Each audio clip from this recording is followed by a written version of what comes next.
He was sentenced to life in prison after stealing a leaf blower. But today, a San Diego judge ordered this man to be set free. It's all thanks to a voter-approved proposition that revises the state's three strikes law. New at 6, 10 News reporter Steve Fiorina has the man's emotional journey to freedom. Sergio Ayala wasn't here for the very brief hearing, but he is considered an ideal candidate for release. Absolutely no violence in his background. This is Sergio Ayala, serving a life term at San Quentin prison. Recently told he's getting a reprieve thanks to a softening of the three strikes law.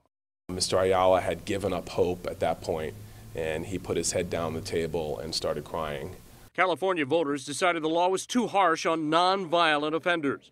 Prop 36 ending the mandatory life sentence for a third felony, even one as mundane as Ayala's crime, theft, after 2 burglary convictions. The bad face of the three strikes law. He was sentenced to prison for the rest of his life for the theft of a $150 leaf blower off the back of a truck. The district attorney joined Cal Western attorneys in petitioning for a reduced sentence for Ayala.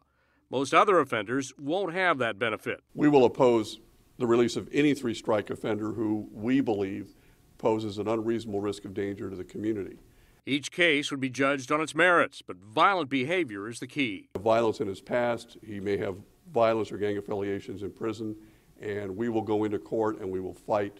Ayala is the second in the state to win his freedom this way.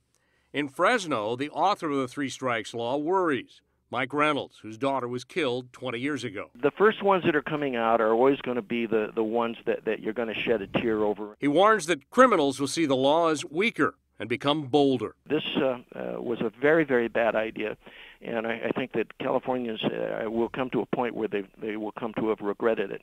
Ayala will be deported as soon as he's released from San Quentin. That's expected to take several days.